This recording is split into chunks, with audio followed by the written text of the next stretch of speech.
예, 미국과 북한의 말폭탄 전쟁이 최고조로 치닫고 있습니다. 북한을 완전 파괴할 수도 있다는 트럼프 대통령의 발언에 대해서 북한 김정은 위원장이 사상 최고의 초강경 대응을 고려하고 있다며 격렬히 반발했습니다. 이 시간 양무진 북한대학원 대학교 교수 모시고 자세한 이야기 나눠보도록 하겠습니다. 안녕하십니까, 교수님. 예. 안녕하십니까. 발언들이요, 이제 수위를 따질 정도가 아닌 것 같습니다. 자, 김정은이 트럼프 대통령의 유엔 총회 연설에 대해서 직접 자신의 명의로 성명을 냈습니다. 발언 내용을 보면요, 반드시 대가를 받아내겠다. 사상 최고의 초강경 대응을 고려하겠다. 이 북한 최고 지도자가 자신의 명의로 직접 성명을 낸 거, 과거에 할아버지나 아버지 때도 없었다고 들었습니다. 어떤 의미가 있는 겁니까, 이게? 북한은 그 수령 절대 독재 국가입니다. 다시 말해서 수령이 그 헌법과 당규약 위에 존재하는 겁니다. 그런 세상에서 최고 지도자의 명의로 직접 했다. 이것은 수위가 상당히 높다고 볼 수 있고, 이 48년도에 북한이 정권 수립한 이후에 지금 이제 약 69년이 흘렀지요. 김일성, 김정일 시대에도 직접 자신의 명의로 성명을 낸 사례가 없습니다. 예. 그런 차원에서 이 김정은 위원장이 직접 자신의 명의를 냈다. 이건 아주 이례적이다. 그런 생각이 들고, 아마 그 의도는 크게 봤을 때 김정은 위원장이 초강대국인 미국 트럼프 대통령과 맞대응할 수 있다는 군사적 지도자상, 이것을 좀 부각시키려는 의도도 담겨 있다. 이렇게 보여지고, 두 번째로는 북한도 그 핵 보유국의 지위를 가진 상태에서 핵을 가진 미국과 담판하자, 이러한 숨은 의도도 담겨 있는 것이 아닌가 생각합니다. 알겠습니다. 여러 가지 의도, 목적까지 설명을 해주셨는데, 자, 김정은이 공언한 이 사상 최고의 초강경 대응, 과연 그게 뭔가 궁금하지 않습니까? 물어봤습니다. 북한이 보통 이렇게 최고 지도자가 직접 초강경 대응 운운하면 아마 그에 대한 충분한 뭔가 행태, 또 그리고 예고를 하고 있는 것이 아닌가 이렇게 보여집니다. 그렇다면 우리가 최근 지난 9월 3일이죠. 9월 3일에 북한이 육자핵 실험을 하고 김정은 위원장 직접 참관했죠. 또 그리고 그 이후에 또 화성 12행을 발사해가지고 발사한 장면을 보여주면서 여러 가지 향후 예고, 우리가 예측할 수 있는 대목들이 많았습니다. 그것을 종합적으로 고려해 볼 때 아마 수소 폭탄을 장착한 ICBM을 이 미국이 건집할 수 있는 태평양, 홋카이도, 일본 홋카이도 이 상공을 해가지고 이 태평양 방향으로 쏘면서 아마 한 6,000km 내외 또는 한 8,000km 내외 이러한 발사, 이것이 초강경 대응을 예고한 그런 대목들이 아니겠느냐. 그걸 바로 이제 북한의 리용호 외무상이 이야기를 하지 않습니까? 뉴욕에서 기자들에게 그런 이야기를 했습니다. 과연 이게 뭔가 했더니 그런 이야기를 했거든요. 또 수도탄 이야기를 했어요. 자, 이게 그냥 어떤 외교적인, 그러니까 엄포용인지 아니면 실제 말씀하신 것처럼 어느 정도 준비가 돼 있는 건지 어떻게 보십니까? 그건? 저는 준비가 되어 있다고 봅니다. 이미 그 지난 9월 초중순에 북한에서 여러 가지 장면을 보여주면서 이것을 할 수 있다, 이것을 예고를 했습니다. 그런 측면 봤을 때 특히나 또 북한은 김정은 위원장은 지금까지 예고를 한 것이 거의 다 행동을 옮겼습니다. 그런 측면 봤을 때 아마 제가 방금 말씀드렸다시피 화성 14형 이것은 그 액체 연료에 의한 대륙간 탄도 미사일입니다. 여기에서 지난 6차 핵실험에서 수소폭탄이라고 운운했잖아요.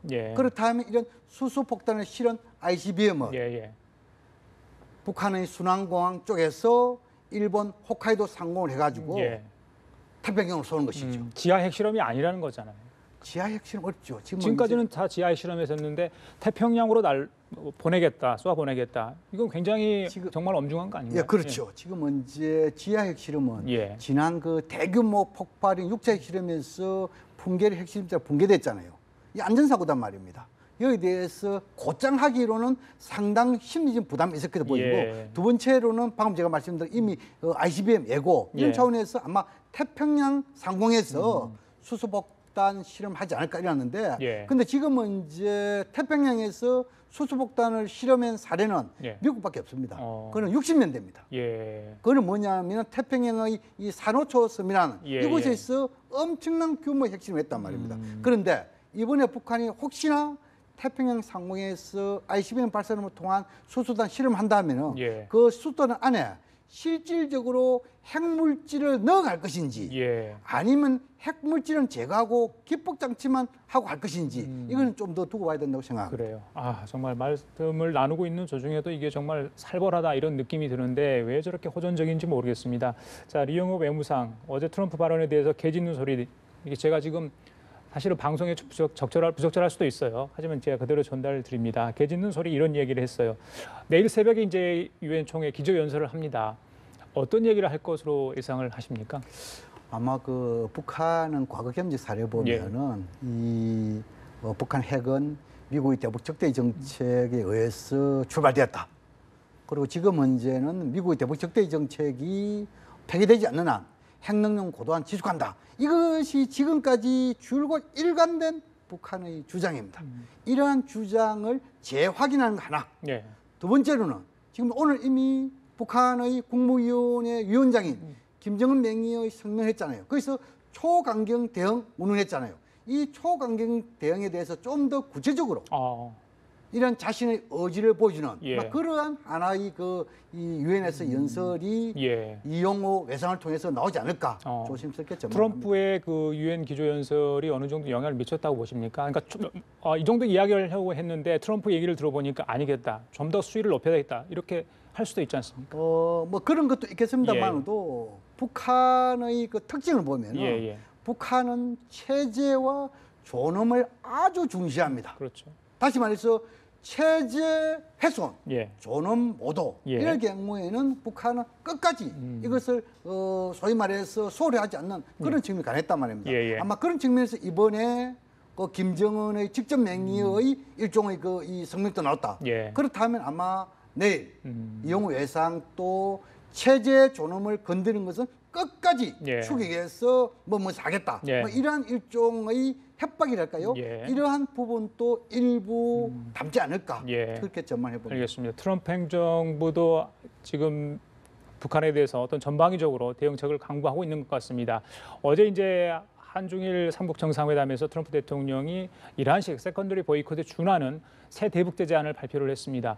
직접 그 정상회담 고장에서 공개를 하지 않았습니까? 그래서 이제 행정 명령에 서명까지 했다 이렇게 했는데 그 내용도 보면 굉장히 강하더라고요. 어떤 의미가 있다고 보십니까?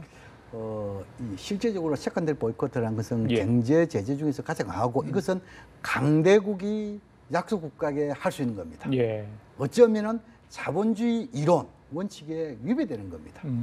그렇지만도 이 미국은 지금까지 보면은 금융, 경제 대국이고 특히 이 세컨더리 보이콧에 대해서 성공한 사례가 이란에 대한 적응 이렇게 운운하고 있지 않습니까?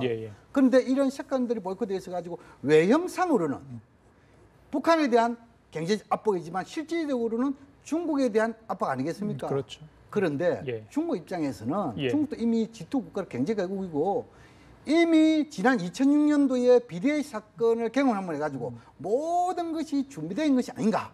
또 특히나 2010년대 이후 보면은 중국이 금융대국으로서 AIIB도 창설했잖아요. 근데 이 효과의 문제, 이 부분은 좀 더 두고 봐야 된다. 어떻든 간에 지금은 이제 중국이 무슨 인민은행, 다시 말해서 중국의 국채은행이죠. 인민은행에 대해서 일하는 것은 결국 뭐냐니까 세컨더리 보이콧에 대한 일종의 겁을 먹고 선행적으로 행동한 것이 아니고 그 중앙은행이 대북 신규 제재를 하는 게 그 선행적으로 한 게 아니다. 세컨더리 보이콧을 염두에 둔 선행적으로 한 것이 아니고 중국은 이미 유엔 안보리 대북 제재 결의안에 전면적으로 성실히 충실히 하고 있다는 것을 보여주는 겁니다. 일환으로 하는 거다. 그렇죠. 그래서 이런 측면에서 중앙정부 입장에서 그걸 내놓는 거죠. 그걸 갖다가 지나치게 세컨더리 보이콧 연기하는 것은 그건 미국의 입장이 아닌가 저는 그렇게 생각합니다. 지금의 상황이라면 북중 관계는 분명히 예전과 달라 보입니다. 뭐 하얼빈에서는 핵실험 항의 이슈도 있고요. 뭐 핵실험과 미사일 관련 학과 북한 유학생들을 중국 대학에서 일부 막았다 이런 얘기도 들리는데 지금의 북중 관계 정말 거기도 좀 문제가 있어 보여요. 항상 우리가 이 한미일 서방 국가들이 새로운 대북 제재 결의안이 나오고 나면 거기에 대한 효과랄까요? 이런 측면에서 중국의 반응을 많이 보고 있죠. 뭐 제가 일례로 말씀드렸습니다만 크게 관계없는 이야기지만도 뭐 인민은행의 이런 조치라든지 방금 유학생 조치라든지 특히 왕이 그 외교부장이 밀수 여기에 대해서 뭐 또 운운하지 않습니까? 맞습니다. 예. 그런데 중국은 잘 봐야 되는 것이 예. 중국 중앙정부 차원에서는 정책이 있고 또 지방정부 차원에서는 대책이 있단 말입니다. 특히나 지금 이제 중국에서 동북 삼성은 굉장히 경제적으로 열악한 조건에서 경제가 낙후된 지역입니다. 여기에서 북한의 이렇게 그 노동일 할까요? 그럼 이제 값은 자재 이것이 있어야만이 동북 삼성이 나름대로 경제적인 발전이 지속될 수 있단 말이에요. 예. 그래서 아마 중앙정부의 이런 유엔 안보리 대북 제재 이행 여기에 대한 정책과 예. 지방정부의 실질 이행 예. 이것은 차이가 날 수 있다. 이러한 부분이 있어가지고 결국은 유엔 안보리의 대북 제재 성과를 내려 하면은 예. 동북 삼성의 손에 달려있다 이렇게 보여주고 예. 하나 여기서 더 말씀드리고 싶은 것은 중국은 예. 북한의 도발에 대해서 유엔 안보리 대북 제재 여기에 대해서는 성실히 이행해 하고 있지만도 미국이라든지 한국이라든지 서방 국가의 독자 제재 이것은 유엔 안보리 대북 제재 이 정신에 위배되고 있다고 주장하고 있습니다. 그런 차원에서 아마 중국은 이런 미국의 세컨드 보이콧 같은 이런 독자 제재 예. 여기에 대해서 그렇게 달갑지 않게 생각할 것이다. 예. 저는 그렇게 생각합니다. 알겠습니다. 자, 어제 이제 문재인 대통령이 유엔 총회 기자연설을 마치고 그 한미 정상회담을 했습니다. 그중에 여러 가지 이제 북핵 문제도 논의도 있었는데 눈에 띄는 게 그 한국의 최첨단 군사 자산 획득과 개발 협조 이런 얘기를 하지 않습니까? 그리고 전략 자산 순환 배치 이런 것에 대해서 협의를 했다 이런 얘기인데 자, 이게 어떤 수준에서 한국의 한반도에 그런 전략 자산을 배치할 수 있는 거며 뭐 핵추진 잠수함 얘기가 또 다시 나옵니다. 자, 어느 정도의 무기 기술 관련 협조가 가능한지 어떻게 보십니까? 그 말씀 드리기 전에 예. 어제 그 이 문재인 대통령 유엔 연설을 보면은 평화로 시작해서 평화로 마무리했습니다.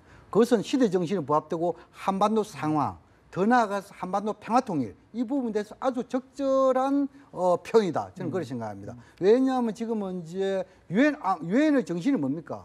전쟁을 예방하고 평화를 추구하는 거 아닙니까? 예. 또 지금 이제 한반도는 정전 체제에서 평화 체제로 가야 되는 거 아닙니까? 또 그리고 우리는 민족 공동체 통일 방안 이것은 뭡니까? 평화 통일이란 말입니다. 그런 측면에서 우리의 입장을 충분하게 유엔 무대에서 설명했다 저는 그렇게 생각되고 그다음 이제 한미일 정상 특히 한미 정상회담에서 이 최첨단 군사 장비 이 부분에 대해서는 아마 문재인 대통령 입장에서는 그 전작권 전환과 연계되지 않겠느냐. 다시 말해서 전작권이 전환되려면 우리의 자주국방이 있어야 됩니다. 그 자주국방 강화에서 뭔가 한미 간의 협정 두 가지 있지 않습니까? 미사일 그리고 원자력 협정. 이미 미사일 협정 이 부분에 대해서는 개정에 대해서 합의를 하고 특히나 미사일 탄도 중량에 대해서 무제한 이까지 미국이 약속을 했잖아요. 또 그리고 지금은 이제 원자력 협정에 관련해서는 핵 추진 잠수함이 아니겠냐 이렇게 볼 수 있는데 이것은 지금 이제 한미 간에 실질적으로 최고 지도자 간에 뭐 어느 정도 긍정 검토한다더라도 상당한 시간이 걸릴 것이다. 이것은 왜 그러냐면 미국 의회라든지 또 국제사회의 목소리를 들어야 됩니다. 아마 좀 구체적으로 최첨단 군사 장비 운운할 경우에는 우리가 지금은 이제 전작권 전환 이후에 하려고 하면은 이 정보 자산 정찰 위성이라든지 이런 부분은 상당히 중요한 부분입니다. 아마 그런 부분도 포함된 거 아닌가 이렇게 생각되고 그런데 여기서 우리가 과거 경험적 사례를 빼서 봤을 때 미국은 우리에게 군사 무기를 팔 때는 한반도 긴장을 고조시킵니다. 그런데 굉장히 중요한 말씀인데요. 한미 간에 이 무기 계약이 딱 끝나고 나면은 그때부터 미국은 북한하고 대화하기 시작합니다. 아마 이러한 부분도 우리가 충분히 생각하면서 전략 전술을 짜야 된다. 이것을 좀 강조하고 싶습니다. 알겠습니다. 자, 지금까지 양무진 북한대학원 대학교 교수와 함께 얘기 나눠봤습니다. 오늘 말씀 잘 들었습니다.